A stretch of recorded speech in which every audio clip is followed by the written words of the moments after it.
Right, so ndiamba amashala ukuthi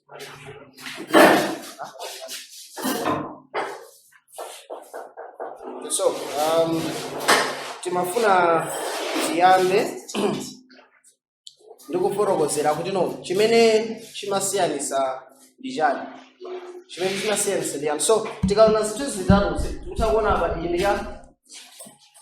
Iliya ndikudakwako kayise Iliya ubatizo abandi tsiku la Pentecoste munati zinthu zikurani zikusiyana eri. So ina kanafunsa nena kuti pali kodi kusiyana pakati pa mzimu ino nalipo chipanga chakale ni mzimu imene tikuti tilandira mwa Yesu Khristu panali ngati phunziro lotero ndeni mafuna tiyankhe mu session inoyo kunena kuti pali ndithu kusiyana tinozenepe munthu atachimwa tikapita pa Genesis 1 sinangani wankha mafunso mavesi na mukazi wakale Genesis 1 verse 26 mulungu akuti tilenge munthu chifanizo ya ndani chathu monga mwachikhalidwe ya ndani chathu pamusi pake nena kuti timpase munthu akhale ndi ulamuliro pa dziko lonse lapansi.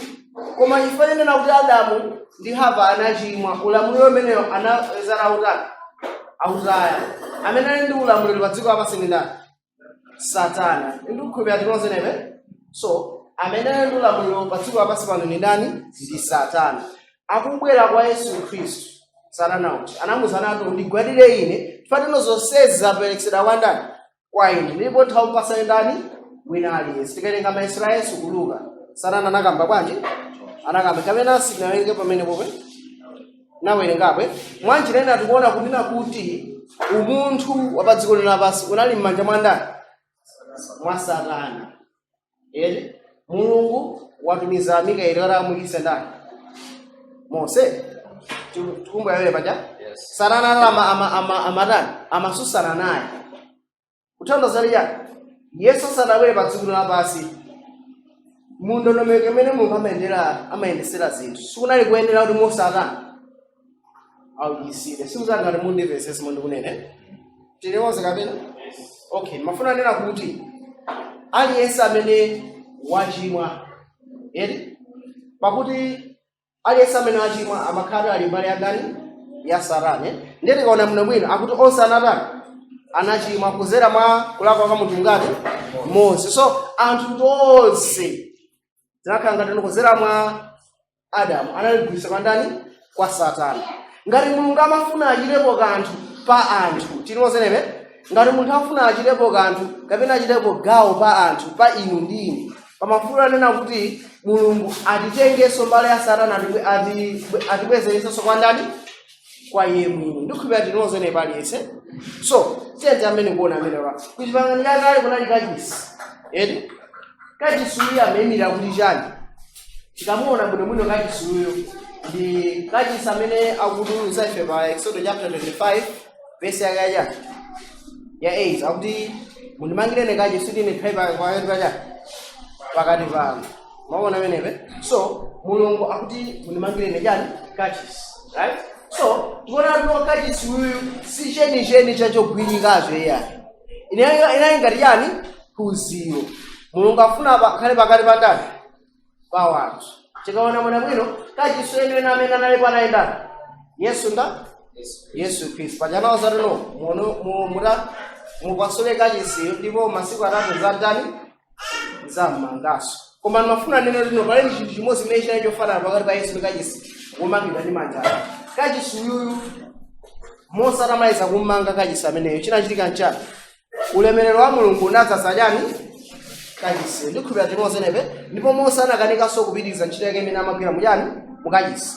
Tikaona Solomoni amene anamaliza kumanga kachisi wogwirika uja chinachitika nchani? Ulemerero wa Mulungunso unadzaza mujani? Mukachisi. Mpaka tino oyimba ndi asema anakanika kutani? Kutumikira. Tikuona chinthu chimodzi ulemerero wa Mulungu umadzaza kachisi wachani? Womangidwa ndi manja kuchipangano chachani? Chakale. Chimene chinali chithunzithunzi cha zinthu zazikulu zimene zili chani? Zili nkudza. Tikaona pa ubatizo Yesu Khristu anadzazana ndi mzimu wa ndani? Wa Mulungu. Ndikukhulupirira tinozenepe. Right. Now kodi kusiyana ndiye kuli kuti? Kusiyana kuli pati. Wina atipitire pa Petro ndine Tatiyeni ku Petro tilenge vesi yathu yoyamba.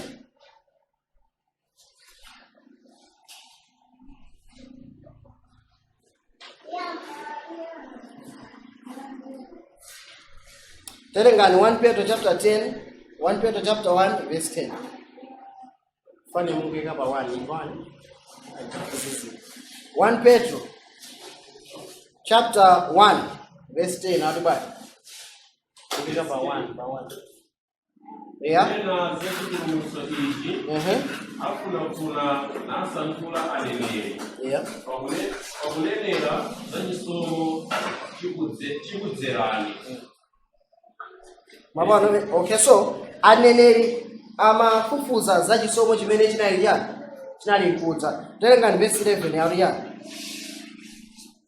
Ndi kusankhula nthawi iti kapena nthawi yanji mzimu wa Khristu okhala mwa iwo analozera pakuchitiratu umboni wa masautso a Khristu ndi ulemerero otsatana nawo. Akuti amafufuza chimene mzimu andani akapaza mzimu andani umenewo wa Khristu.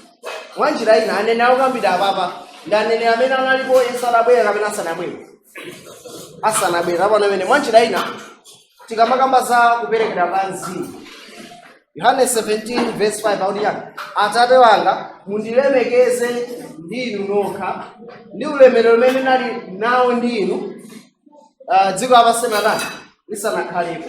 Tikuona kuti kuyambira chipangano chakale zimene zinalipo zinena kuti Yesu Khristu munthawi za nthawi atangobadwa Mulungu anamudzoza iye ndi mzimu wake ndi ulemerero wake wonse. Kufikira ponena kuti mene Yesu Khristu amalenga china chilichonse chinanse chimazazi ngati mzimu wake andani wa Mulungu. Ndikupira lilonse nebe. So kuperekedwa kwa moyo kuchokera kwa Atate kufika pandani pa Yesu Khristu. Yesu Khristu ali ndi moyo mwandani mwa yekha. Pofera chimene ikatha kulenga ndi kuperekanso chani moyo ndi ulemereronso. Ndikupira lilonse nebe. So kuchipangano chakale pa vesi zimene akutuza ife zinena kuti mzimu umene umagwira ntchito mwaneneri mzimu omwe wandani wa Yesu Khristu. Koma chimene ndifuna ndigwire ndichi muchipangano chakale Yesu Khristu anali atamwalira kale kapena anali atabwera kale osakhala munthu ndikumwalira muchipangano chakale. Yes, tinozerebe. So chimene chimafunika chichitike chachikulu chenena kuti Yesu Khristu amafunika abwere pa dziko lapansi. Okay? Tano watu woyamba kuperesa muchivuto. Tikawerenga za Aroma 5 verse 12. Ali pakuti Mose anachimwa kenako osatata anachimwa ndipo imfa ndi chimwe inakhala. Koma tikawerenga Aroma 15 verse 17 ndi 18 yomwe akunena kuti chomwecho kudzera mwakumvera kwa munthu mmodzi osapangira akhale otani olungama. Chimene tikupeza apa nchonena kuti mission ya Yesu Khristu inali yonena kuti awatengeso anthu onse abwezeresenso kwa ndani kwa Mulungu. Okay? Now, ndimafuna nena chonchi. Ukamalimisa munda, magwizana price ndi anthu achaulima agadi. Chimachitika ndichi. Umalipira ato kapena umalipira akamaliza kulima. Akamalize, olomatauza alipira halfway. Siyonto. Ndi chimozimozi. Chisomo cha Mulungu chinamba kuti gwera ife. Ngakhale Yesu Khristu anali asanabwere. So Adamu ndi Hava adani achimwa. Tinozerebe chuchitika nchani kuti ayendebe ndi Mulungu. Tikamati akadayenda ndi Mulungu paja okhulupirira azayenda ndi Mulungu mwachikhulupiriro. Eti olungama azayenda mwachikhulupiriro. Ndipo Yesu amene akhulupirira mwa Mulungu amakhala ndi mzimu wake wa Mulungu. So tikuona kuno kuyambira achina Adamu ndi Hava, achina Enoki, achina Seti, achina Abraham osaja anali ndi mzimu andani wa Mulungu. Eti tuona ni moyo kapena mzimu umene kuchoka kwa ndani kwa Mulungu kena kwa ndani kwa Kristo Yesu. Right? Yesu akupereka moyo wake. So moyo umene Mulungu kupezeka kwa Kristo Yesu ni ndani ndi Atate wake. Right?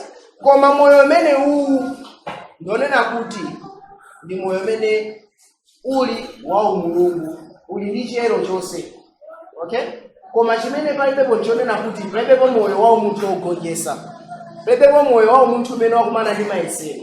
Ndiwesera kuzonse. Palibepo moyo umene wakwendesa chimo ndi yani ndi imfa. Okay, ndikuphera timoze nebe. So pamene Yesu Kristo akubwera, chuchitika ndi chachikulu kwambiri. Chifukwa inena kuti Yesu Kristo pamene akubwera pa dziko lapansi, akuzabada moyo ngati tate wathu wachingati wachiwiri. Cholinga kuti agonjese tchimo ndi imfa, pogonjesa tchimo ndi imfa, ulemerero umene ulamuliro umene Satana anamulanda Adamu, ulemerero umene ubwererenso kwa ndani? Kwa Adamu wachingati wachiwiri. Okay, so mafuna kusiyanisa amene kumu. So okay,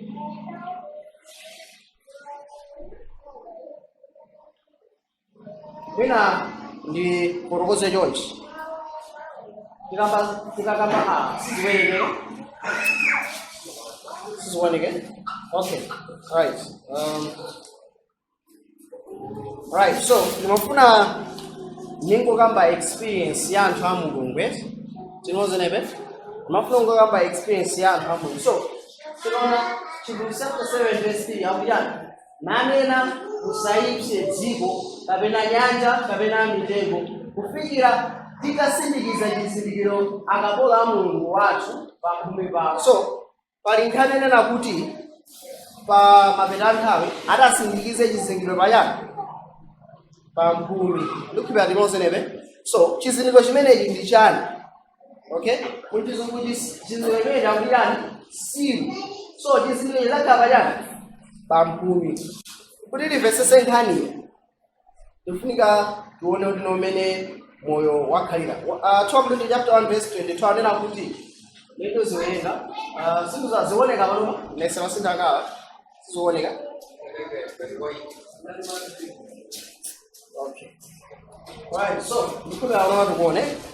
Right, so chimuseni verse 9 uno nanena musayipse dziko kapena nyanja kapena mitengo kufikira titasindikiza chizindikiro akapola a Mulungu wathu pamphumi. So kumapeto nthawi kutizoyafunanso anthu akumapeto nthawi azakhala ndi chizindikiro payani pamphumi. Now experience inu ndilete nayo leroli si aliyense. Ndikuphera timoze nebe. Iyi ndi experience ya anthu akumapeto nthawi. Achina Mose tinoze nebe achina Mose anthu amene anakhala mbuyo mwamtanda, moyo umene analandira sunali moyo umene ife timalandira. Ndikuphera timoze nebe aliyense. Chifukwa chenena kuti ngati zinali chonje Yesu Kristo amafunika abwera Azarani. Pali Yesu Kristo pobwera alikukuza kupaza kupasani mipyano moyo. So pali kusiyana kwakulu. Moyo umene anali kuabvera ku chipanda chake unali moyo wa Mulungu Tate ndi ndani? Yesu Kristo. Kamanda zimu ndimakhala landira anthu awiri. Koma panalibe moyo wa umunthu wa Yesu Kristo otani wogonjesa umene unakumana ndi zovuta zowawa.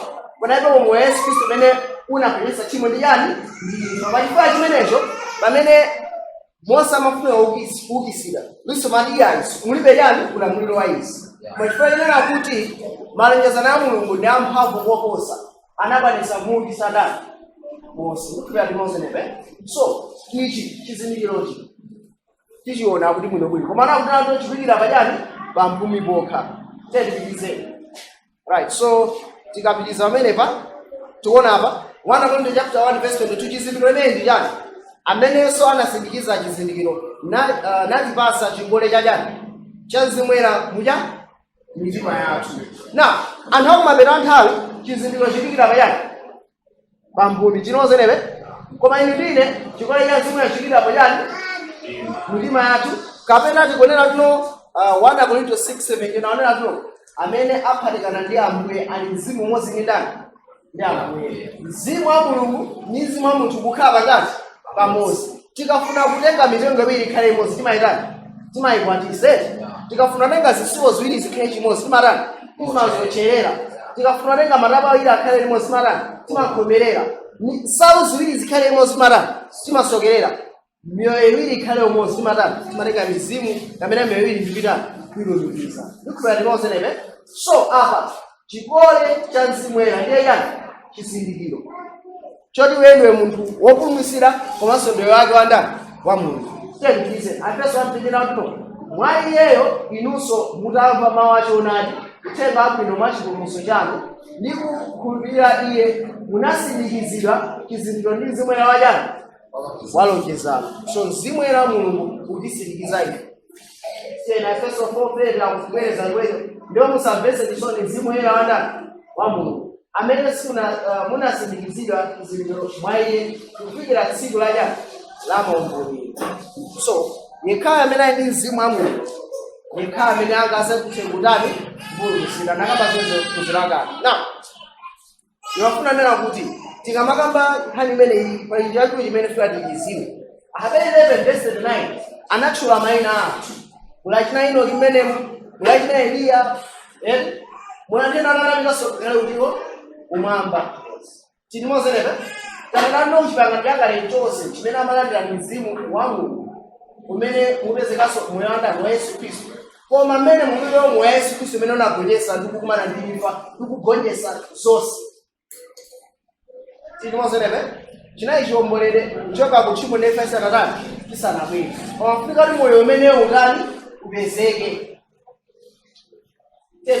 Aheberi 11:9 ndipo iwo onse mwang'amba zanthu amene anakhala m'chikondi chakale ndipo iwo onse adachitira umboni mwa chikhulupiriro sanalandire lonjezano. Tikamakamba za lonjezano pa Machitidwe chapter 2 verse yake 32 ndi 33 akutinena kuti no Yesu Khristu amene anafayi ndi amenenso anaukitsidwa ndi Atate ndipo chimene muchiona inu muchimvachi ndicho chimene Yesu Khristu analandira lonjezano kwa ndani? Kwa Atate. Lonjezano la Mzimu Woyera. So tikamakamba za lonjezano tikamba lonjezano la Mzimu Woyera. Machitidwe chapter 7 verse 37 mpaka na 39 anayo ndipo pakati pa phwando mwe Yesu Khristu anayima pakati pawo ndi kufuwula kunena idzani kwa ine ndipo muzamwe madzi ndipo mukamwa madzi kasupe zaphulika ngati mwa ine ati koma iye anakamba za Mzimu Woyera chifukwa anthu amene Mzimu Woyera palibepo.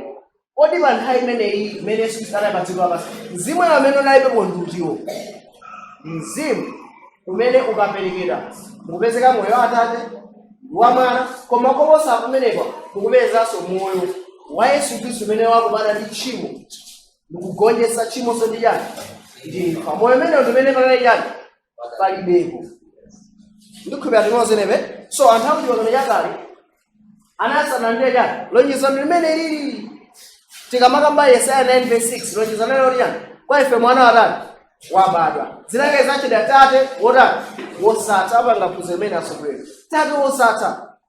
So Yesu Khristu akubwera ngati Adamu wachingati wachiwiri zagonjetsa malo onse amene adamuyamba anagonjetsedwa. Pa chifukwa cha chinthu chimene chakunena kuti popeza Mulungu adatikonzera ife kanthu koposa kuti iwo asayesere apo popanda ife. Tikamakamba za ifeyo tikulandira chinthu chachikulu choposa chimene kunalibe chipangano chakale. Tikamakamba za Nkhoswe ndi mzimu wa Mulungu umene uli ndi ulemerero wonse wa Yesu Khristu kupezeka kwa Atate ndi kupezeka kwa Yesu Khristu amene anakhala pa dziko lapansi pano kukumana tchimo ndi mayesero onse kugonjetsa. Ndiye tikamakamba za Nkhoswe tikamba za chinthu chimenechi. Now ndi chifukwa chani anthu ena akulandira mzimu kapena akulandira chizindikiro cha Mulungu pamphumi pawo. Kodi tikamakamba za mzimu pamphumi ndi mafuna nena kuti inu ndine pamene tabadwanso mwasula pawakhala chinthu zimene chimatitchinga chinthu zimene matchinga chonena kuti ine ndikabadwanso mwasopano thupi langa simakhala labadwa nawo mwasopano. Thupi langa limakhala lomwelo anapanga kale bondeso ati thupi langa likhala lomwelo, right? Zimene naphunzira zimene ndinapanga kale mbiri ya malingaliro anga ikhaso bwanji yomwelo. Chimene chitasine ndi imodzi yokha ndiye moyo wa ndani? Moyo wanga. Ndikabadwanso mwasopano mzimu wanga umasinthika. Ndiye Paulo pokamba zemiya kuti zonse zakhala zakale tonani zonse zasopano zakale zonse zapita zonse panoma zasopano. So ndini moyo watsopano koma ngakhale ndili moyo watsopano chinthu chimodzi chimene Satana amatagwisa ntchito kuti ngakhale ndabadwanso mwatsopano ndikafika kuti ndachoka m'manja mwa Mulungu ndicho malingaliro anga ngati namakomowa kanapangako mchitidwe ina yake osakhala bwino. Nthawi zambiri Satana andiyesa ndi zimenezo zinthu zakale zimene napanga ndikhulupirira timozenepe koma kudzera mwa chisomo cha Mulungu ngakhale ndili moyo watsopano khalidwe langa limamba kutani kukonzeka mosatizana ndi moyo umene kali mwandani mwa ineyo. Tikamakamba za chizindikiro cha Mulungu tionera tuno ndikukhazikika muchoonadi mu mzimu komanso muchani mu nzeru. So tikamakamba za chizindikiro cha Mulungu ndikukhazikika osati mu mzimu mokha komanso muchani mu nzeru. Ponena kutena kuti tikamakamba za moyo wanga kapena mzimu wanga ndikakhandabwera mwa Yesu Khristu ponena kuti no mzimu wanga makhala alumizana ndi mzimu wa Mulungu ndipo ndabadwanso mwatsopano moyo wanga makhala adani wasinthiratu. Right? Komano malingaliro langa amakhala achani akale achi. Ndeti pamenepo khalidwe langa liyambe kukonzeka ndizowerenga mawu a Mulungu ndizipemphera ndizikatumikiraso ena khalidwe langa likutani likukonzeka ndisaseye komana ndi anthu ena khalidwe langa likukonzeka chifukwa cha moyo wanga. Komano akazayika chizindikiro pachani pamphumi pachochitika chani ndoti angakhale malingaliro langa osatani mbali imene imapangisa kuti no ndikhale ndi chilakwa za zinthu kuti chifukwa ndinazipangapo kalese charani zatha.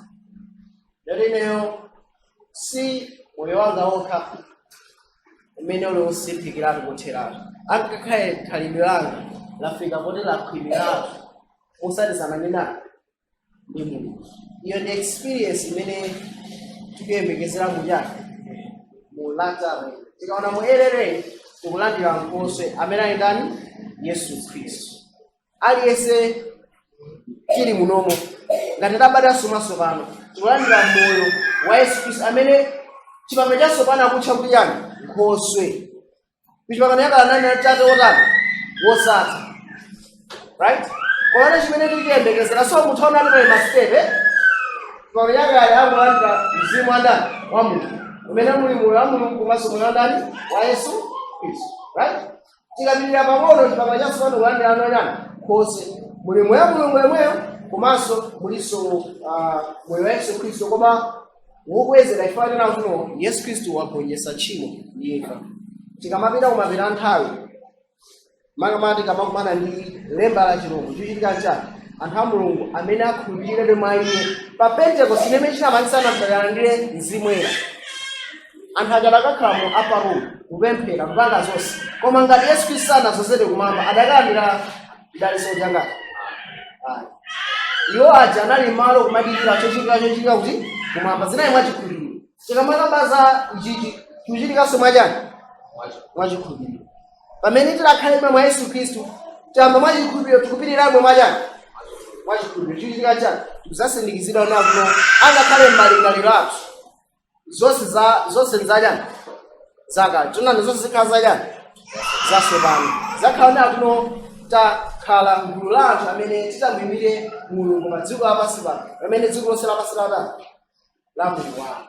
So ichi nchinthu chachikulu chimene Mulungu wakonzera anthu ake. So ndi chimene ndimafuna kuonesa chinthu china mafuna kuyankha funso limene ndimafuna kuyankha chinthu china ana akuti munthu akamabadwanso mwatsopano tinakamba tuno tchimo ndi chimene uli.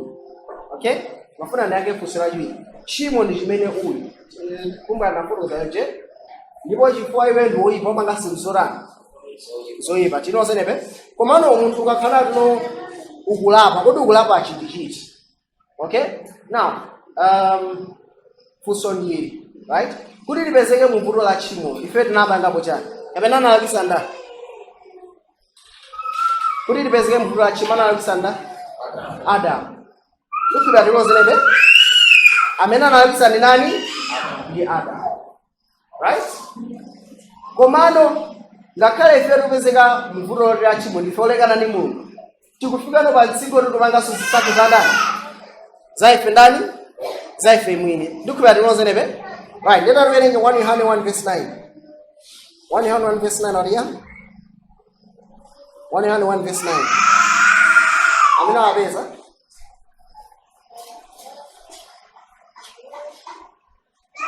1 Yohane 1 verse 9. Amina wabeza. Taruwe ninge.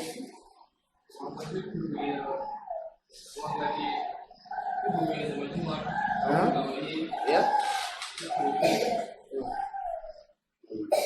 Tanya ngaso msina wengine. Okay. Yeah. ngati tivomereza machimo athu Yeah. anokhulupirika nolungama iye Yeah.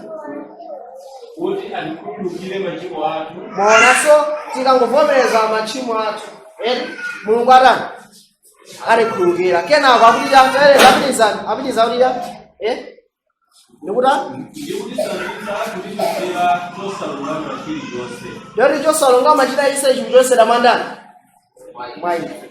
So pamene tikulapa pamene ife tatani tapokonyeza munthu amene abwera kwa Yesu Khristu kumene akulapa kunena tino Ambuye ndine munthu wotani wochimwa ndipo ndikupanga zotani zochimwa chitika chani machimo ake akutani akukhululukira koma koposa amene kuchitika chani zonse zosalungama zikutani zichotsedwa chifukwa enato munthu amene akulandira kutani mzimu wa Mulungu ndoti moyo wake chibadwiro yake chikusintha akulandira moyo wina ikupera timozenepe. So chichitika nchani ife tikulapa machimo amene ife tatani tapanga chifukwa chenera tuno tikamakamba za guilt ampeza olakwa. Okay, pali kupezeka olakwa. Tikamakamba za tchimo limene Adamu anapanga, right? Amene analakisa pa tchimo lenye ndani ndi Adamu, ife sitinalakwise nawo kapena ife tilibe guilt yotino ife tikupezeka kuti sitili mbali ya Mulungu. Komabe ngakhale tilibe guilt ifeyo tikuyesabe ndiforani ochimwa. Ndikopereka chitsanzo ichi makolo awiri ali ndi diabetes chinozerepe ali ndi yani diabetes makolo analemera kwambiri amoje sugar pena ngatere pena mpulisira muja ndakuzalira ali ndi diabetes ndiye akwatirana abala mwana naisa ndi yani diabetes chinozerepe olakwa ndani mwana ndo olakwa ndani makolo koma ndiye ndasepezeka mwa mwana ipezeka amene alakwa ndipitisa ife mbali asana ndani Adamu ndikupita tinozerepe koma ngakhale zililonje nthenda yachimwe ipezeka mukati mwa ndani mwa ife ndikupita tinozerepe. So pamene tikubwera kwa Mulungu alibe vuto nafe tinozerepe kona kutumiza mwana ati kuti atikumise ndani ife tikupita monga amene tili koma tivomereze zimene ifeyo tatalino tapanga ndipo Mulungu atilani atikhululukira koma asatangotikhululukira koma kuchesa usu zonani zonyasa. Tikaona kuti pangano chakale munthu kakati walakwa umatenga nkhosa ukayipereka kwa ndani kwa Mulungu zimakhala ngati tuno iweyo wachimwa ndiye ukapereka nkhosa kwa ndani kwa Mulungu kuti akutani akukhululukire ndatuna kuti chani ukakondweresa Mulungu. Komana tikaona Yesu Khristu Yohane 1:9 akuti Jonani mwana wankhosa amene achotsa chani tchimo la dziko la chani lapansi. Yohane 1:9 ningoyo amene angawerenge Yohane 1:9 akuwerengere Yohane 1:9 werengere naria Yohane 1:29 yeah inaweza kuti mwa mwaje anaona Yesu alimkuza kwa iye nanena ona mwana wankhosa wa Mulungu amene achotsa tchimo lake la dziko lapansi. So akutachotsa machimo kapena achotsa tchimo achotsa tchimo la dziko lapansi ndeli pakuti Adamu adatani ndiye usalapezeka utani tchimo limene anachotsa liti pachani ndikupita timoza kwakule. So chifukwa imene choto atitiulungamisira mwachikhulupiriro. Ophunzira Yesu adafunsa amwe ndikhululukire kangati ka 7 kalikuti aweze na msana osale ka 7 koma 7 times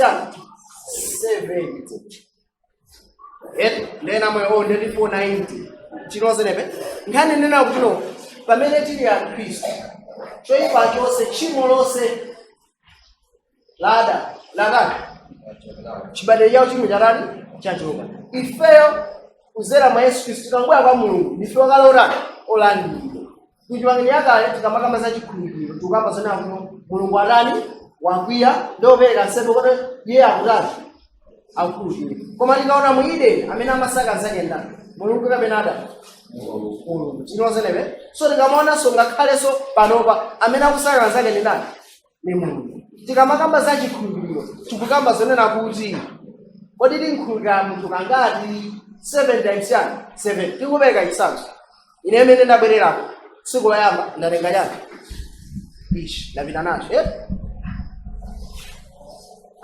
paja ndina Kristo mwena unditani unikhulukire nene kuyasukira amanda tenga ichi ndapita ndina Kristo mwena unditani ndilengaso icho ndapita kena ndamerengana koma apolisi ndina Kristo mwena unditani ndizona amene zonse isizomanga sensi ya chinozenepe aunena kuti ndikhulukira kangati mbale wanga kanena kuti tikambakamba za chikhulukiro tokamba za kukonza sochani mbali chinozenepe kali ya chikhulupiriro ndiyokonza sochani chibale muchipanga chakale makhala nena kuti munthu wachimwa ndofuna kapempe chani chikhulupiriro mulungu umuona ngati akuya ndo mwapenga chani semi koma ndikambakamba za chipangano cha tsopano kukhulukira ndi nkhani ya chani yo lumikizanaso pangati pamodzi fati tikachimwa amene amakhala tino wasokoneka kwambiri ndani ndife tinozenepe fati wangakale tisanalakwisi mulungu anatumiza kale mwana kuti fera ndani ifeyo nimafuna tiwerenge vesi imeneyi 102 verse 1 ifuna ndinguwalisa baba kuti tikulapa zimene ferarani tatisha zimene adamana achita Yesu anatani anachosa kale zimenezi aliyese lili limodzi 102 verse 1 aliya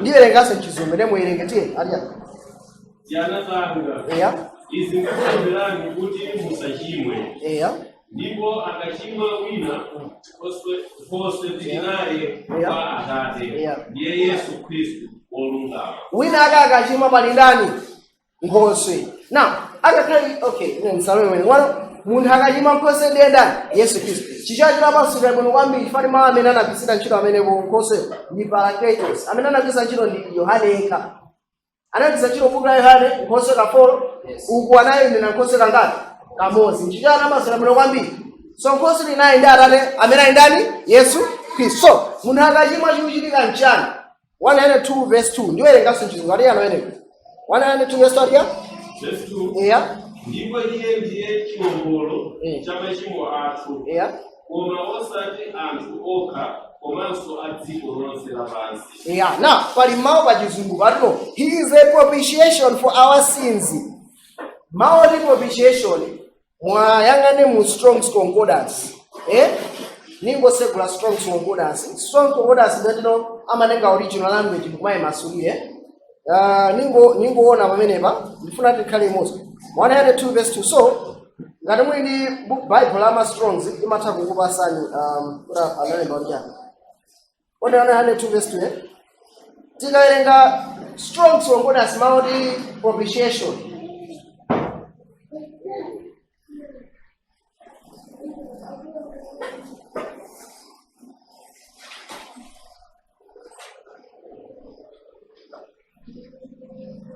so kama ina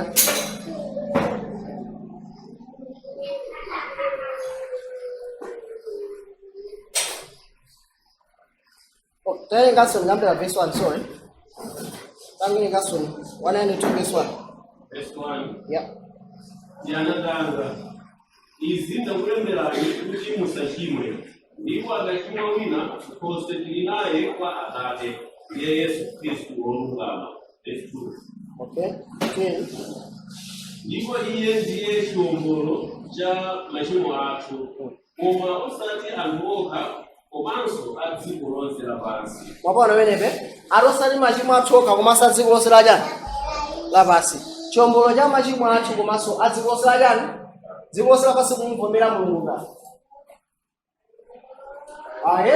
koma mwa Yesu Kristu anthu onse a dziko lapansi akupeza chiwombolo aliyense ndolandidwa kale mwandani mwa Yesu Kristu ine nkapanga ndipo zikambire mwaka cha ina lesi panopa koma ineyo ngati simutira katenga ndamayi wakawo mukhala nayo ngati uzale mwa Yesu Kristu tonse talumikizana ndi ndani ndi Mulungu nepa nkhala china isi cholakwika Yesu Kristu alokozeka onatulo pamene munthu walakwisa ndopazala apa sizibwino zozija Yesu Kristu akwanisa uzitani uzichosa mbali ya ndani yathu kuti tiziwaonera kuti nthawi zonse ndipolandika mausumangani pa Mulungu ndikhupira timozenepe so ndankha mafunso awiri so far right so mafuna kuti ndingopanga mwachangu phunziro ili ndikhupira amene anafunsa mafunso amene ayankhira Alright? Pana funso limene ende pana iso funso lina ndankhaose kusiyana kwa mzimu. Mwayankhidwa amene anafunsa funso limene? Okay, tathokoza. So, ningopanga funso limwe ako ndasala ndi 25 minutes. So, ningopempha liliveke sengimaso limpe. Ambuye athokoze mabadira ifo osogoza. Sida katha kuyankha mandeka. Mwanifere no mzimu ano uli pakati pathu sogoza china ichonse. Pempha bade adera kuzonifuna ndithamange nawo kuti tisunge nthawi. Pempha ari mukhainani kuti ndikamveke kuthera zinayi tisabekera. Amen. Right, so tifuna kuone chilamulo cha m'buku la chivumbulutso. Right? So tikuona iyi kuyindo ajani wansembe waima pakati pake byangani pamakhala ulemerero paja siku imachata siku ajani siku ajani la chileresero chinozonewe patsode chambeni kuna makamba sakachisi kalemanya muoneka bwana muoneka chonchi pamakhala chinsalo chotani chotchinga pamakhala nyali imene pakhala ndi mphando zingati 7 pamakhala tebule imene pakhala mikate ingati 12 6 ukuso ngati 6 ne tikaona munthu mwine masakhaso ndi corona panja ndi kuona ena chani kati ndikupeza kuganisa simaganize mikate 6 pa Yesu Kristu nikalo ajani amu so arani ni mwana makaona ngati awiri eres tikaona apa palino gwala ya lofugisa kera kuona bayani majinsalo ndikalankari majinsalo ndimasapezana likasala laji pankhala pamene popalawo makhala cha ulemerero wa ndani wa Mulungu akelo byangati kera pasakhala chisekerero chimene machita yani chileleze ngati mweke makhala mamulo 10 ndodo yalo limene nazaphukira ndi pinga wajani wa mana ndikugali esa kupesa no zinthu zolika kuti tente amemo ndikuzulatu chilamulo ndi chonadi chilamulo ndi chonadi Yohana 1:17 anena kuti chifukwa chilamulo chinapasida mwandani mwa Mose chisomo ndi chonadi zinadza mwandani mwa Yesu Kristu akusiyanisa pakati pa Mose ndi ndani Yesu Kristu amene anapereka chilamulo mwa Mose ndi ndani ndi Mulungu tinozenepe amene akutumiza Yesu Kristu ndi ndani ni Mulungu siyonje right so pali chifukwa nimafuna nena kuti tikamapanga chana ichiti manga tasikana titakwagulira zidole so nati magwisa magwira kwanu kamba tuno mutakwagulira zidole siyonje atenga chidole chija azikiseweresa aziyesa khala ya net siyonje right anyamara ndori aka mwagwira mwina tinjinga aziyendesa amene akakhale moto azilenga chiongolero siyonje tamawaya kaya moto jandieni chidole jandi cheni koma ifanya size yawo tasoyesa zinthu zili zimene tinozenepe koma ana akakula bona munthu wankulu munthu amayi akubereka chidole ndi zina zake mama aganiza ndi mwana sukutana sukuyenda ka ukuya tinozenepe mene ndili panopa mundone ndatenga kagali moto basi ndikayendesa asikuya sukhala bwana tinozenepe mwana nene munthu akasukutani sukuyenda ya na nimafuna nena kuti tikamagamba za chilamulo chinozenepe akunatu chilamulo chinapasira mwandani chisomo ndi yani so chonadi chikubwera mwandani mwa Yesu so tikamagamba za chonadi nthawi zisoko zereke makhala bodza siyonje chinozenepe chonadi chimachipanga ndese ndi yani chabodza koma ano nthawi zosizona zimenezo gaimo lenene imene ayimapo ndi gaimo likatoyikachi chonadi ndi chiti chonadi ndi ya gaimo ya feri tinozenepe toyija ingati yani chithunzithunzi kapena yani chifanizo ndikhulupirira tinozenepe tikamakamba za system iyo se inali apapa inali chonadi chimenechi nkhosa imapulumutsa munthu ndikhulupirira tinozenepe zonse zinali yani mafanizo koma chonadi zogwirika zenizeni zimazakaozera mwandani mwa Yesu Kristu pa Yesu Kristu ananali nene njira moyo ndi yani chonadi chilimoza kwakulu so chita ichonse chili umumu chimayimira ndani komanso Yesu Kristu koma chisomo chimene chimadza mwandani mwa Yesu Kristu kubalesere limodzi wenebe. Right. So tete onene wenebe.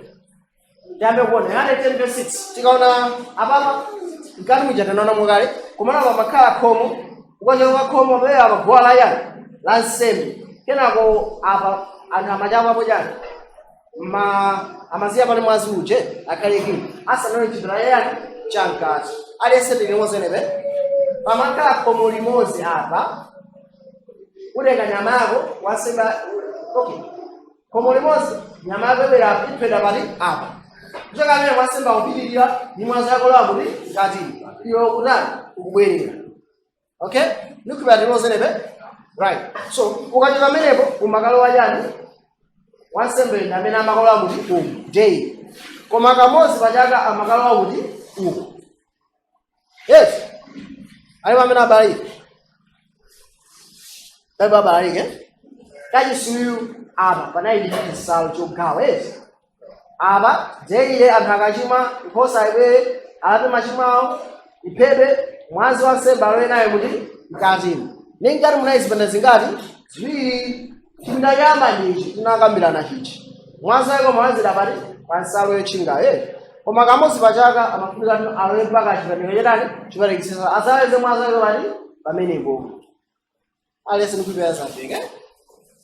Right. So then tunene wenepa chambira chiso chimemira chani Yohane 10:6 anatino fanizo ili Yesu ananena kwa iyo koma sana zindikire zimene Yesu Kristo anali kutani kulankhula paja Yesu Kristo abwera kuzabweretsa yani chisomo ndi yani choonadi ndizogwirikazo zimene sizimafanizonso mazenizeni.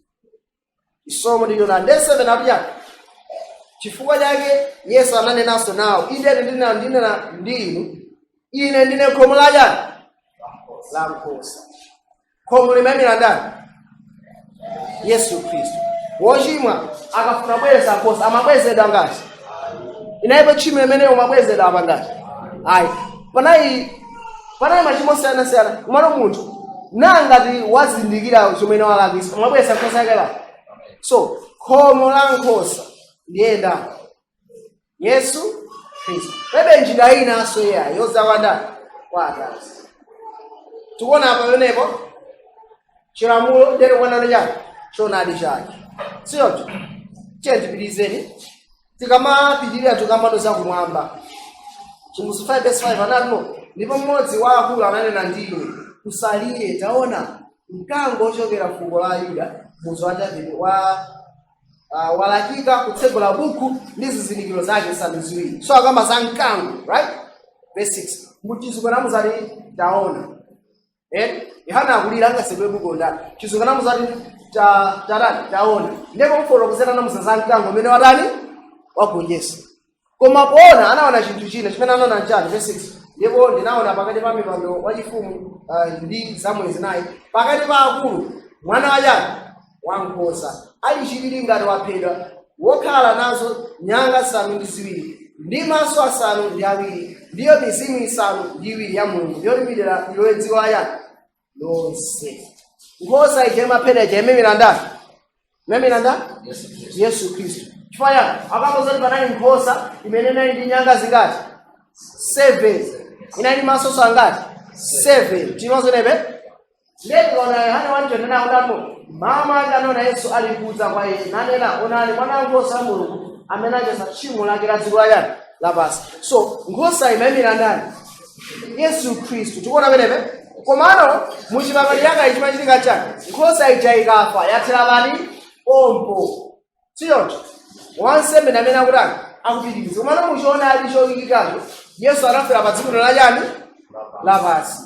Anafera pa dziko lapansi anakwera kumwamba ngati wachani wansembe. Zonse ziwiri akupanga ndani? Yesu Kristu.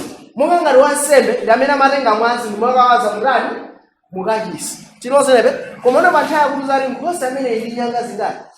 7. Habakuku 2:4 mutati mwayiwerenge ngati sale imene ndikupasani mwandu Habakuku amene atuno muchizungu pamene amakamba tino in his hands are the hiding of his power. Ngatuno manja mwake matuluka chani nyanga. Okay, pa Yesu Kristu anakamba tino all power is given unto chani ati ningopanga search kuti tikupase mvesi mutsakuilemba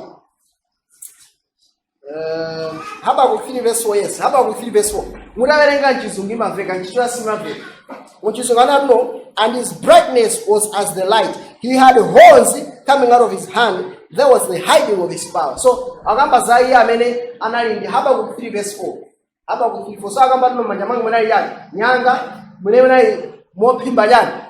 Mapavu yake. Chikamaka zamanja Yesu Kristo. Pajana rani. Anakomeda bajani. Panjana. Ndimo senebe. Ndiye anauza kizira aja mpavu sasa basira wanda. Kwa hili. Ndimo senebe. Mawala mulino mpavu zimea zose. Sada na adabu sada. Wamenadi mzanda. Mzaki. Umefanya hiyo agonyesa. Anani mpavu sasa basira wanda. Kwa hili. Ndiye anatoaje. Ndiye kuona hata kuti. Ngosa imani na ndani Yesu. So mpavuzo. Zumi na nyangasi.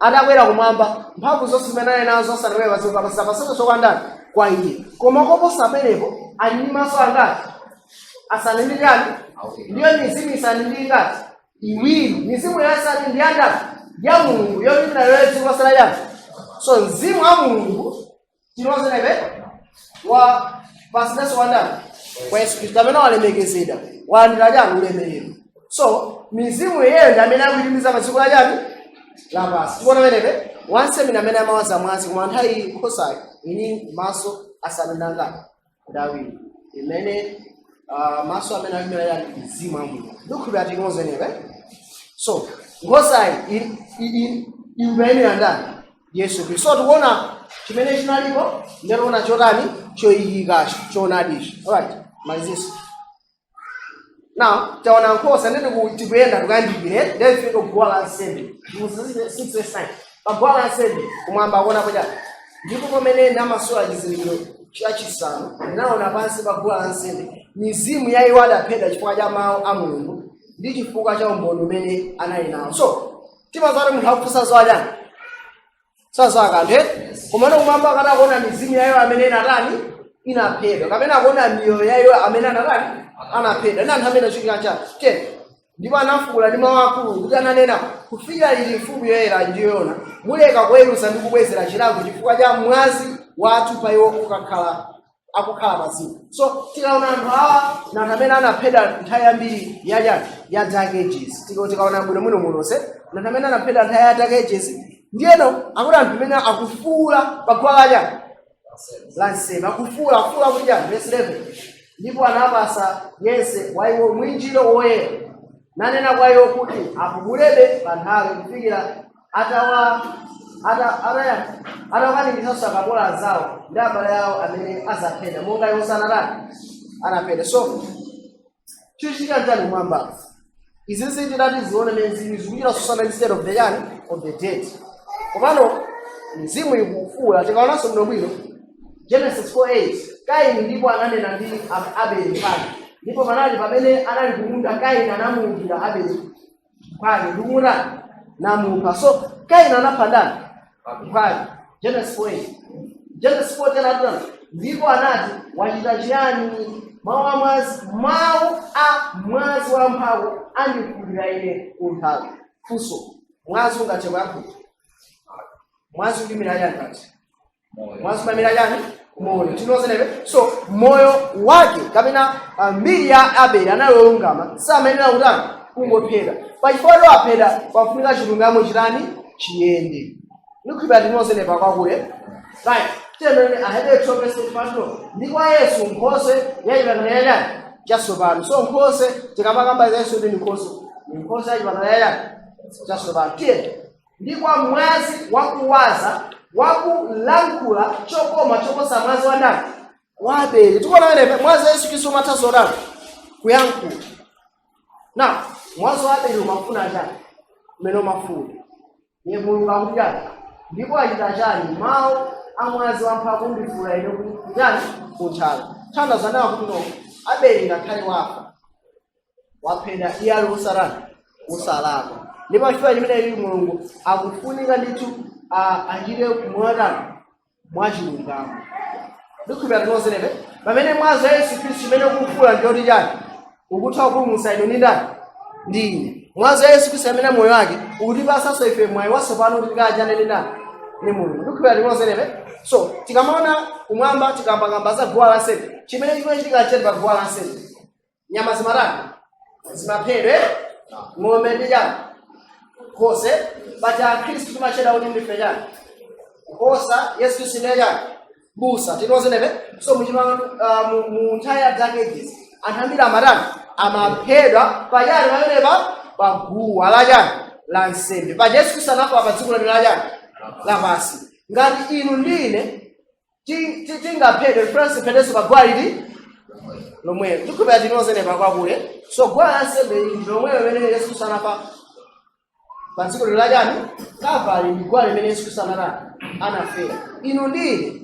akuti tiyembekezero nakuti nafenso titani chiphedwaso chimodzi ngati anzathuwa ndikupeza mukundisatira amene zikhalire tamba kuona zakunja kwakache sinetufuna tiloye chani ngati alipo amene asolera alright zimveni tamutiyekirize so anthu aja arakupasira minjiro yotani yoyera Abele atafukuzira ndi Mulungu ananati no palibe chimene walabisa anthu awawa ngarakupasira mwinji woyera ndatino panthu amene zikuchitika ndati chiweruzo chamba utani kuchitika kale chaonesa tino anthu awawa anali anthu amene anali moyo wa ndani wa Yesu Khristu pamene Yesu Khristu abwera zakupereka chani mphotho siyoti osalesa akuziwa mwana wapangira angelo onse chimene chikuchitika pa munthu akukhala ndi mbewu mkati mwa ndani mwa iwo so malembo da anthu awa akuonesa kuti anthu awa anali otani oyera ngakhale dziko lapansi pamene amafa amanekana anthu amene ndi owukira maheretics chani koma kumwamba kugamula unena kuti pakuti miyoyo yawo yafuula mene amafa anthu osarate ngati otayika anthu mene amafa amapemphera kuimba nyimbo kwa ndani kwa Mulungu kumwamba kugamula unayo kuti anthu amene ali anthu otani abwino na anthu olungama chifukwa Yesu ali mwa ndani mwa iwo alright so pamene Yesu anafera anthu anaferanso pati pomwe ndikupeza timozenepe right so tupitiriza okay yeah so Mfumu 1:22 aruzo ndipo ndinacheuka ndikukolana mkati mwa kachisi ndipo ndinacheuka onena mawu amene adalankhula ndine ndipo nditacheuka ndinaona zoyikapo nyali nsanu ndi zingati ziwiri zakuti tikumba makhaji mphanda chacha esanu ndi ziwiri tikumba zenje so mphanda imene kumwamba yokimira chani 13 ndipo pakati pa zoyikapo nyalizo wina monga mwananda wa munthu atavala chovala chofira kumapazi ake atamangira lamba la golide pachifuwa so akuona wina akalankhula ndiye potembere pakona munthu akuyenda pakati pa nyali zisanu zingati ziwiri kumwambapo tinozenepe ndiye kuti masura une akuno chinsisi chimusi 120 auna akuno chinsisi cha nyenyezi zisanu ndi ziwiri zimene unazoona pa dzanja la manja ndi zoyikapo nyali zisanu ndi ziwiri zagolide nyenyezi zisanu ndi ziwiri ndizo angelo a mipingo isanu ndi ngati ndi iwiri ndipo zoyikapo nyali zisanu ndi ziwirizo ndizo mipingo isanu ndi ngati ndi iwiri so nyali zija izi nyali zizimira ya nyali zizimira ya mipingo isanu ndi ngati ndi iwiri amene akuyenda pakati pa nyali zisanu ndi ziwiri ndani Yesu Khristu ndati mzimu woyera ndiye ndani Yesu Khristu pa nyali zimafunika nayo sazika mojani mafuta amene apanga zimene zino achani wansembe tinozenepe so amene akuoneka ndipo kaoneka chivumbulutso chapter 1 2 3 mova ndano maka ma chapter 2 3 Yesu nthawi zonse amayankhula wandani kwa miliri akamaliza amene mumve zimene zimatani anena Yesu akuyankhula kuzera pachani kwa mzimu wake so tikuthautano zonsezi zikumira ndani Yesu Khristu zinazo ali nyenyezi zimira angelo pachiyandiyani bati Ahebere 1:7 Ahebere 1:14 alozafe angelo ndiye ndani atumike ndani atumike yake Ahebere 1:7 Ahebere 1:14 so angelo ndi atumike yake kendibizeni kenako tikalwa chipinda chopatilika pamaza khaso paguwa yolera watu kazofukiza sio ndaba kuja musoyepesi ndipo anadza angelo wina nayima paguwa lansembe nakhala achitengera chazofukiza chagolide paja pamazakhala zofukiza yani zagolide zofukiza zimene zikachitika akayika pale paja mndetutuma kwera kulangilerani pakisisa ndere ndere ani ndipo anampasa zofukiza zambiri ani ngera amene opasa zofukiza ndikuti azili pamodzi ndi mapemphero achani awera mtima onse paguwa lachani la sembe la kweli lokhala mpatanya wachifumu. So anthu pamene zikulinga chonchi akunapo pamene anthu akupemphera zimayimirira chani utsi umene mala umakwera chinozenepe ndeti kapita kuchipanga chake alanena kutino zokometserazi inali insects. Munthu samafunika apanye insects inaliyo siyofanana ngati imene imapezeka mujati mukachisi. Munthu ina akangopanga imene mulungana amona munthu amene atani aphedwe amafuna afunise kujani kuti mapemphero athu akafike kwa Mulungu pafunika akhale okometsera ndi chilungamo chake cha ndani cha Yesu Khristu. Munthu akapanga chake chiyero chake ndikumana ngati akapanga chofanana ndi cha mkachisi amene akhala kuti anani wafa ndikukhulupirira linozene paliyese. So amene akukonza chiyero chake chosiyana ndi chiyero chimene chipezeka mu mkachisi ameneyo unatino wafa. Mwachilena ngati chiyero chathu chisali mwachikhulupiriro muchipangano chakale amakupha zimayimira kuti chani chipangano chatsopano ameneyo ndete wafa kale muchani muzimu alibe moyo ina aliwonse. Ndipo utsi wa zofukiza pamodzi ndi mapemphero achani oyera mtima unakwera kutuluka m'dzanja la ndani la ngelo pamaso pa ndani pamaso pa Mulungu. Ndipo ngelo anatenga mbale ya zofukiza nayidzaza ndi moto wopala pa guwa lansembe nawuponya pa dziko lachani lapansi. So moto akuponya pa dziko lapansi. Now moto akuponya pa dziko lachani tikapakamba zofukiza amazika pachani zofukiza amazika pachani pamoto ndotsuma kwera. Now ngati moto akuponya pa dziko lapansi chini yachira pa dziko lapansi mapemphero amautani ubwera. Mwanjirena ngati akuponya moto pa dziko lapansi ndotino authandizana kuno ndoti utswambiro amasodani ubwera. Mwanjirena ni nthawi yachani yaisauso kapena nthawi yachani yamavuto. Ndikukhulupirira ndinozenepe moto mayake moto matani kumanyekesi, right? So chimene chipangitsana anthu a Mulungu apemphere kwambiri so china chenena kuno moto ubwera. Moto umene Mulungu achita kuti zitani zichitike pa changelo achanaza kuno mugwire chani mphepo ze, right? So suppose ino anthu a Mulungu apemphere kwambiri kuti alowe nayi chipinda chodani chipani sister chinozenepe, right? Mundifunsa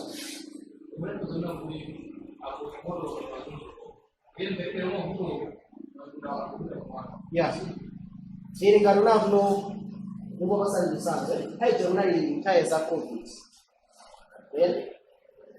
Kamene jayo kuna chema anamira chifano anhamona no zintuzarana zamba mulene anambiri ena amandemuka mamanta komoka munthu okhulira zinamanyisa kuno ango yanjana kwambiri solidana ona ndi malonjezo nake ndi ndorani ndoni ikubya ndimozenepe yeah. So the release tuchitika njani chimuzolero verse 19 I don't know mukuona amene tikuyendera mu chivumbulutso tikuona kome tikuyenda kuno ndiye tikuona chipinda chotani tikupalingisisa ndiye tino pa nthawi ndiye tino thana kuno tikubwera kunthawi yaonena kuno day of jani atonement osalika anthu akufa kuma anthu ajani amoya ene sise ndipo anatsegulidwa kachisi wa Mulungu kuti mwamba amene ali mwamba ndipo linaoneka likasala chani lachipangano chake mkachisi mwake ndipo panali mphezi ndi mawu ndi mabelu ndipo mphezi chani ndi mataku tikana pamambapa akuti panali chani mphezi chivomerezi ndi mabelu ndi mawu chani mwana panali mawu andeni mwachizimeni chani mapempheroso chinozenepe. So zikachitika izi chichitika chani tikana chipangano chakale chimachitika nchani mene pamakhala chani malamulo 10 mtengo wa Aaroni ndi chani mphika wa mana chinozenepe. Now izizi zimene zimapezeka chipangano chani chakale, right? So teno ndi zimira chani Exodus 5:1 tikawaka pa chipinda choyikisa makhaso chani chibokosi imene nali likasala chani la chipangano kubanjibangana yeyani chakale kodi chipangano chatsopano chera chento ndi mwayango Exodus 5:1 ndipo uzilika chotetezera pamwamba pa mikasa ndi kuchitamo mboni lidzakupasale mikasa 22 ndipo omwepo lidzakumana ndiwe ulankhula ndiwe ndili pamalo pacherezerapo pakati pake kuti awiri okhala pali kasala umboni zonse zimene ndidzavuza za Yesu. So akuti iweyo likasalikepo chake chosekera kuike pakeyo ndiyeno ndikafuna kuyankhula ineyo ndizikuyankhula mawu pamalo yake pali kasa iyi ndi chipangano yake chaka chinozenebe muchipangano yake chatsopano akayisi ndi nani? Ndife tinozenepe chimene chikutuza ifuna tuno mulungu ndi amene anakosogoza anthu ake chifana ndi yawo kukhala mwa anthu ake azitha kuwatani kuwayankhula. Izi zinayi zifanizo chake kusati wasembakala amenemo akayankhula ndi ndani?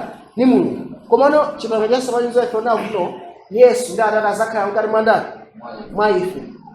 Right? So ichi ndi chinthu chenicheni chimene chikutuza ifuna tuno tikufika ku mapera chani anthu ayipona tuno anthu amulungu akutsindikizira pona tuno sangatani sangabwererenso mbuyo zonse pachachitika maona chipangano chatsopano ahede verse amene atuno ndipo zayika malamulo anga pachani pa mtima mwako ndi zazo zimene tiona kuti ziyani koma imalizakazira ndipo sadzaphunzitsa yense mkulu yake zake ndipo yense m'bale wake ndi kuti zindikira Ambuye pakuti osazadziwa ndani ine aliyense zakhala ndi personal relationship ndi Mulungu. Tinozenepe aliyense adaniso wasindikizidwa aliyense Mulungu akutani akumuyankhula ndi kumuzalirani chochita nthawi mwakutati akanthani mwanjirena chipangano chatsopano chija chatsegulidwatu kuti kumwamba ona kuno si just mene tili panopa kumano tikupita muchipinda cherani chopatipitisa kumatiri aliani amoyo chiyenera kukhala utani wosindikizidwa. So apapa chipangano chatsopano apapa chikuchitika inde nthawi imene Yesu Khristu ku Pentecost matudikiraso apa onatuno zikupitiriraso makamaka nthawi ya siri. So tokana kunene 140 ya nthawi anano ndipo Atate wanga adzamkonda ndipo tidzadza kwa ndani? Kwa iye ndipo tidzayesa kwa iye motani kokhalamo. Izi nzoona lili lero koma choonadi china imene chikuchitikira ndi kusimikizira kwandati kwa ife payani pamphumi. Tikanaona edesi akamba zinatuno edesi amauti chimene chilamusina chite akamba zinatuno popeza tinafuka kuti Mulungu anatumiza mwana wake yekha wa yekha chifanizo chake chathupi la uchimo ndi chifukwa cha chimo nasusa mchimo. So kamba za Yesu Khristu verse 10 ndipo ngati Khristu akhala mwa inu chipiro ndi thupi lakufa chifukwa cha uchimo koma mzimu uyu wamoyo chifukwa cha chachilungamo. Verse 7 koma ngati mzimu wa iye amene anaukitsa Yesu Khristu wakufa akhalabe mwa inu iye amene anaukitsa Khristu Yesu wakufa adzapatsanso moyo matupi anu akufa mwa mzimu wake wakukhala mwandani mwa inu. So tikutaona no zeni zochinacha now tikuona mavesi awa kwa mwachangu odala iwo achimusonera verse 14 odala iwo amene atsuka minjiro yawo kuti akhale nawo ulamuliro pa mtengo wanyani wamoyo kuti akalowe mzinda pansi pake. Timusonera verse 14 kwambiri maadventista amakhala nayo vuto ilili chifana monadi yawo injiro ndili ndiye so ndiverengera chinapo odala ndiwo amene achita malamulo ndani malamulo ake kuti akakhale nawo chowayenereza kutengo wanyani wamoyo ndikalowa pa zipata za mzinda. So wanjirana kuti kamumisire tilisunge chake malamulo malamulo ake atina nikupya linozenepe right chezo nene 113 verse 4 Yesu Khristu akuyankhula ndi ophunzira ake asanakwe mukaerenga 113 14 15 pa 113 akuyankhula nawo pachani pa Pasika yake omaliza just 5 minutes ndamaliza papa 113 ni nthawi yomweyo 113 Yesu Khristu akuyankhula omaliza akozati ndifanisa nazolera 113 akaja kukhumudwa 114 awenda nawo akwazati ile njira njorani kose nakubwera Yohane chapter 16 akwa masuka no sinu bakwa ndiko visa ndinula Yohane 17 afika kuGetsemane akupemphera ni nkhani imene chinga pathayi ngati imodzi mabuku onse amamba patuno adanyankalo maliza kena kwanatani anapezeka mu aliwalizani mabuku onse amanga Yohane adanyankalo maliza ndi Yesu kena kwapeza mu Getsemane kumano Yohane akulemba chapter 13 14 15 16 kena kwa 17 apezeka mjani Getsemane. So tikaona bwino apa Yohane 13 verse 34 pamenana omaliza nkati akwaza nano ndikupasani ino lamulo latsopano kuti mukakondane wina ndi mnzake monga ndakonda inu kuti inunso mukakondane wina ndi mnzake. So ndikupasani lamulo latsopano kuti mukakondane wina ndi mnzake. Verse 35 adati mwa ichi. Oh my gosh. Okay. Right. Mwina Mungu asalambo. Anza. Cha. Ngwanga pause na. Okay, so Mungu malizisa. Tikaona muno bwino apapa chimene chichitika chinena kuti Yesu pambonero maliza kuzana kuno ndikupasani lamulo latsopano kuti mukakondane wina ndi mnzake monga ndakondani kuti inunso mukakondane wina ndi mnzake. So lamulo latsopano kwapasana akakondane wina ndi mnzake akuja ngonero kwambiri. Verse 35 mwa ichi adzazindikira onse kuti muli akuphunziranga ngati muli nacho chikondano wina ndi mnzake. Right? So tikaona muno bwino Yohane 14 verse 15 anthu ajakonera okhumudwa kwauza akwamano kwauza ndine moyo ndi ndine njira moyo ndi chonana uzanano ngati mukonda ine sungani chani koma nkhani ya makaba kuti chani ndikupasani chani lamulaya kuti mukakonda wina ndi chani komano tikaona izizi zinayikayo chipangano chani chakale tinozereve munthu tikaona mavesi Deuteronomy 6:5 zikuona mulungu wako ndi mphamvu yako yonse. Levitico Levitico makamatu zikonda zako monga uzikonda ndani weka komano context chimene akamba apo tikaona mmene zili Yohane 13 lamulo latsopano ndilo muzikonda ndi chani mnzake. So nditano atandilamula nano muzapasa adani anu chakudya mutakwanisa tinozereve komano kuti lamulo nano uzikondana ndi mdani wako sindingatokwanisa banje ndikubira tinozereve tilimoze andilamule amwene ndani anu mukamulime munda nthakuyesera koma amwene ndani anu muzimukonda singakwanisa. So Yesu akwazanatho ndikupasani lamulo chani kuti muzikondana wina ndi chani chikondi silingalamulidwe koma kusindika tuno. So tinamapita kubwera pano ngati kukondana musungane chani atangomaliza nkhani imene straight akuwa mnkhani chani yankhoso. So zati zinthu zithakukotheka ngati anthu achali ndi chani moyo wa chani watsopano. Ndikukhulupirira tinozereve Aroma 5:5 solution yake ndipo chiyembekezo sichichititsa manyazi chifukwa chikondi cha Mulungu chinatsanulidwa mtima mwathu mwa Mzimu woyera amene wapatsidwa kwa ndani akutilamula ife titirani tisikondana ndi chani monga tilamulaso pano patuzana kuti zimene zandazingamakaikona chani komano akwalamula chonchi kena kwauzana ngati munthu ukondane musunge chani zitheka bwanji akamano kwauza chani zakhoso ali nkhoso yomwe muza verse 17 akhala ndi inu ndipo zakhala mwandani mwa inu. So lamulo limene likuchitika likutheka chifanano Yesu akhala mwandani mwa anthu. Nkhani imene yenineyo pamene nditi ndimeneyi sinofuna kamba zambiri chimbuzo chopesa kuti ndio ndikuzayifoliya. So tikabwerera muno bwino apa wodala ndiwo amene akuchita malamulo ake kuti azakhale nawo mwayi pamtengo wamoyo. Malamulo amene akukambidwa apa ndi aziwo tikapereka chipangano chatsopano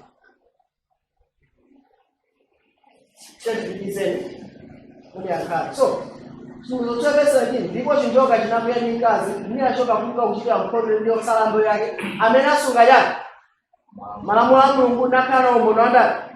So malamulo amene andeyasi again chimbuzo 42 pano pali ntchito ya oyera chani chaiwa kusunga malamulo a ndani ndi chikhulupiriro ya ndani cha Yesu. Kodi lamulo lalikulu ndi chitiko tione newenepa Yohane 3:1 Yohane 3:22 akuza funa kuno ndipo chimene chilichonse tipempha tilandira kwa iye chifukwa tisunga malamulo yani ake. Akulemba apa ndi ndani?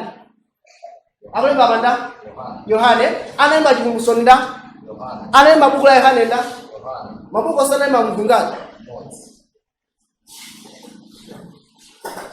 ndikupa mutu andiyange amuna ulembe da baba amene ngati masomo malamulo mene ndani Yohane nukhulupira nzomveke muziyankha nokha kuti mauti apa mama mwake tendilize 23 ndipo lamulo lake ndi Yohane akutani akuyankhula kuti likhulupirire dzina la mwana wake ndani Yesu Khristu ndi kukondana wina ndi mnzake monga anatitani anatilamulira akuyankhula zeze ndani anayankhula zimene ndi Yesu Khristu komano Yohane akumbaka kodi ndani Yesu Khristu malamulo ake ndati ndameneyo 10 verse 5 ndipo munthu amene asunga malamulo ake akhala mwandani mwa iye ine ndisunga malamulo ake atiyo ndi iye akhala mwandani mwa munthuyo ndipo mmenemo tizindikira kuti akhala mwandani mwa ife kuchokera mwa mzimu amene watipasa so malamulo ake ndi atiyo apapo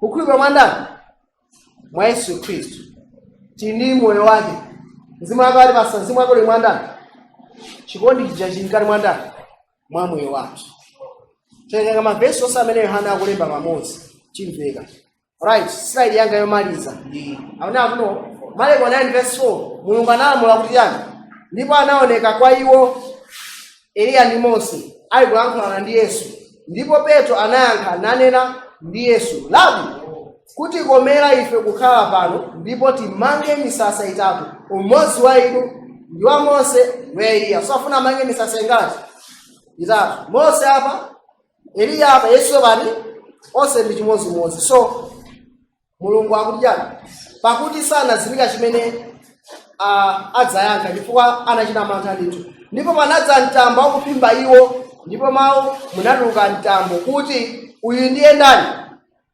mwananga wokondedwa mumvereni ndani mumvereni so ine ndikukhulupirira nakuno malamulo amene akukamba Yohane kuchivumbulutso ndi malamulo okhaokhawo amene anakamba m'mabuku ake ndikukhulupirira kuti zoone tikawerenga 2 Corinthians chapter 3 2 Corinthians chapter 3 verse 17 ambuye ndiye ndani mzimu pamene mzimu ambuye pali yani machinjera zamani mwaona ndiye zimwera ndi ambuye napadera kuti ndi verse timapita kukula lina imene analipaso ndani Paulo yemweyo chekwana ambuye ndiye nani Yesu Khristu so ambuye mzimu ndi nani Yesu Khristu apa akamba za malamulo Chivumbulutso 17 12 Chivumbulutso 22 verse 14 kumalamulo ake kodi Yohane amavesi amotani tikaona pamene akamba za malamulo Yesu Khristu akamba za malamulo tikaonanso pamene Yohane akumanga koti